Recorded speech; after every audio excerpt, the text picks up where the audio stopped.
You know, one thing that no one's ever said before is how there's way too many remakes, reboots, and sequel whatever's going on these days. Like, I can't believe no one's ever brought this up until me, just right now. Alex Meyers, doing a thinkery. But like, really though, iCarly sequel, Gossip Girl sequel, Charmed reboot, She's All That remake, Shark Boy Lava Girl sequel, How I Met Your Mother spin-off reboot thing no one ever asked for. There's even a...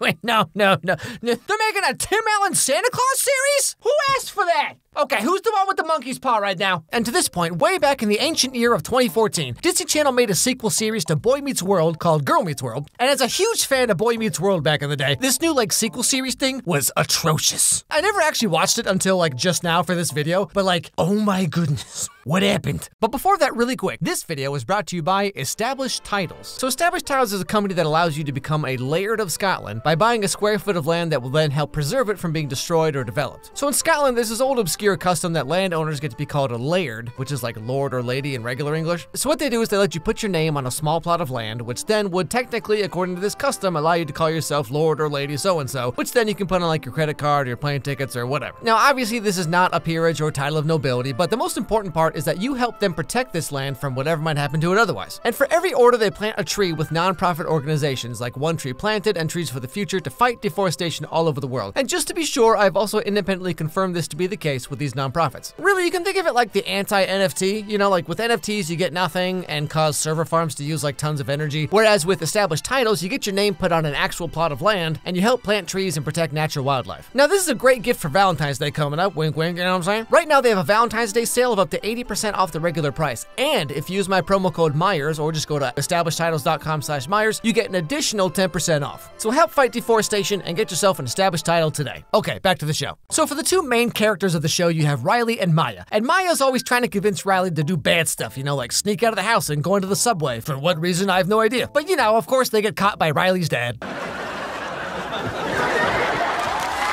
Here's what I'm thinking. It's not your world yet. It's still my world. Hey, you get it? Because it's Girl Meets World, so they gotta mention the world, 400 times. You get it, kids? Because if it was your world, Maya would have you on the subway already thinking you put something over on me. Riley, do you know what I want more than anything? For this nightmare of a show to be over? Oh, wait, never mind. That already happened. Make it yours. I will. And when I do, will you still be there for me? Right here. We'll be right here.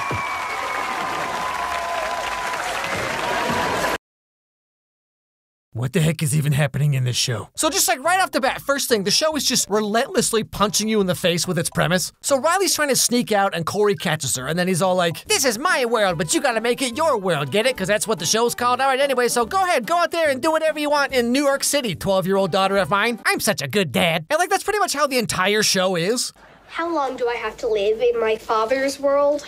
Until you make it yours. What do you mean, make the world yours? The girl's 12, Corey. She can't even make a grilled cheese sandwich right. I remember back when Girl Meets World was first coming out, and there was this huge push towards people of my generation who grew up on Boy Meets World, right? It was all Corey's coming back. Mr. Feeney's right here. Hey, you thought Topanga was hot before.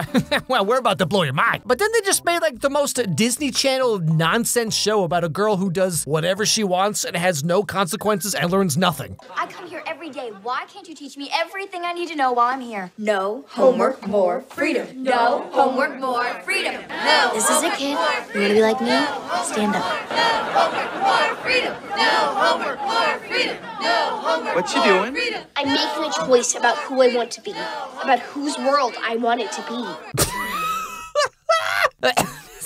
This is the cringiest dialogue I've ever heard in my life. And I've watched all the After, 50 Shades, and Twilight movies, okay? And I am doubled over in pain right now. And again, with this relentless, bizarre focus on Riley being 12 and she's gotta have her whole life figured out now. I gotta make it my world, Dad. I'm 12 now, but soon I'm gonna be 17? Is there even any point in living past that? Not the good life ever happens after 20, Dad. Trust me, I've read every John Green book at least 3 times, okay? So I know a thing or two about how life works, Dad. Now, watching this show got me wondering, how was Boy Meets World back in the day? Maybe I just retconned the whole thing in my head. So I also went back and watched Boy Meets World, specifically the beginning. And I'll tell you right now, okay, it's not even comparable. Boy Meets World, even back in the very first episode, was light years better than whatever this garbage is supposed to be. A candy bar? Doesn't your mother feed you a proper breakfast? Oh, yeah, she does. And I gotta get the taste of this shredded wheat out of my mouth. Mr. Feeney, who cares about some guy who killed himself over some dumb girl? It's about the all-consuming power of love and the inevitability of its influence on each of our lives. Are you aware that I'm only 11 years old? The whole thing about Boy Meets World is that he's a kid who wanted to be a kid, but life keeps coming at him fast and he has to figure things out as he goes. Boy Meets World, you know, a show about a kid who has to kind of figure out his place in the world. As opposed to Girl Meets World, a show where everyone talks about the world every 45 seconds. World. And then nothing ever happens. Also, like I said, Cory and Topanga being in the show, like, it was obviously a huge nostalgia push for people like me to watch the show. But then, like, Cory's this schizophrenic character who oscillates between being exactly how he was freshman year of college, having learned nothing over the last 15 years. But then sometimes he's like, you know when you buy like Pokemon cards or something on eBay and you think you're getting a Bulbasaur, but then you pull it out and it's like Bonkasaur, and then at the bottom it just says, please let me die. Cory's like that, but with Mr. Feeney. Like, Cory's parents back in the original show were smart, sarcastic, they were actually believable as parents. Even back in the first episode when Cory gets upset because his brother Eric ditches him for a girl. Yeah, I know, right? Can you believe it? And Cory gets so mad that he moves out of the house and into the treehouse in the backyard. Okay, mister. Drop my son's underwear. Mom, it's me. How do I know it's you? Who else would want my underwear? All I'm saying is it is natural that people grow up and priorities change. You were always very cordial to me when I lived here. I want my old room back. Well, that comes as quite an economic blow, but we'll try to get by. I get that they wanted Cory to be more of a main character in Girl Meets World than his parents were in Boy Meets World, but again, so if that's the case, then like, who's the show made for? Is it for people in their late 20s and 30s? Cause like, I can barely make it through any episode of the show without just cringing myself into a coma. Just watching Maya. Thanks, Gretchen. You're really cute. We should hang out sometime. You make me happy. You don't pay enough attention to me. This isn't working out. It's you, not me. We can still be friends. Not really. I've been in love with Riley since the first grade, but I'm also equally in love with Maya. Some might say the great mystery of the universe is who's gonna be the first Mrs. Farkle. Oh, no, this freaking guy. Can we just talk about Farkle for a second? Okay, that's more than he deserves, but still. The show is bad enough with Maya and Riley just having the most try-hard, overwritten dialogue of all time. I'm making a choice about who I want to be, about whose world I want it to be. Do you really think I'm one of those girls who follows all of the rules and never gets into trouble? How important is it that you don't know me at all? You think I did my homework? I think you did mine, too. I did, and I really liked it. Don't save me. What? Let me be me. But then they had to go and introduce the most unwatchable character I've ever seen. Ladies, Sloppy Joe or chicken pot pie? Or Sloppy Joe or chicken pot pie? No. Oh, this could go on for a while. Farkle.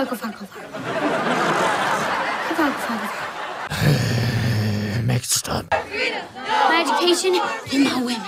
My education and my women. My education and my women. Turn it off. Turn the show off right now, guys. I can't watch this anymore. To be fair, he does get a lot better later on, but it takes like half of the entire run of the show for this character to become even remotely tolerable. Now, obviously, this dude's supposed to be the Minkus of the show, like literally he's Minkus' son. But like, I went back and checked, okay? And Minkus was a big old nerd. He was obnoxious, sure, of course. Other than that, he was actually pretty normal. Am I the only one who read the summer reading list? Tom Sawyer? He's sucking the wind to do the work for him.